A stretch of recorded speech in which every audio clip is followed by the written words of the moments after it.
আমি উঠান ঝাড় দিতে চলে আসলাম। এই যে আমাদের সামনেও উঠোন, আবার এইখান থেকেও অতটাও উঠোন দেখাচ্ছে।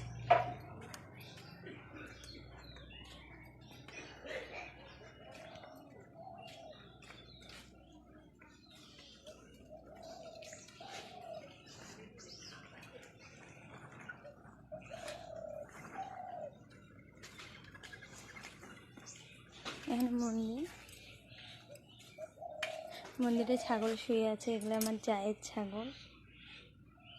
তো কত বড় উঠোন, এটা ঝাড় দিতে অনেক সময় লাগে।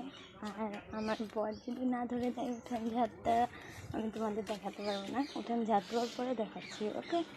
আমার সামনের উঠোনটা ঝাড় দেওয়া হয়ে গেছে, এখন বাইরেরটা দিয়ে এসে দেখাচ্ছি।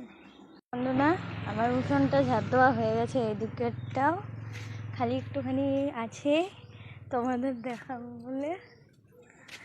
এই দেখো, সারা উঠোন ঝাড় দিয়ে একটা না একটু রেখে দিয়েছি। তোমরা যদি আবার বিশ্বাস না করো যে করি কিনা। প্রচণ্ড গরম, পুরো ঘেমে গেছি। আবার একটু পরে দেখা হচ্ছে, দাঁড়াও বাড়ি গিয়ে নিই। এই যে এটুকুই আছে। আমি ঘরে চলে আসলাম হাত মুখ ধুয়ে, এখন বিছানাটা উঠাবো। বিছানা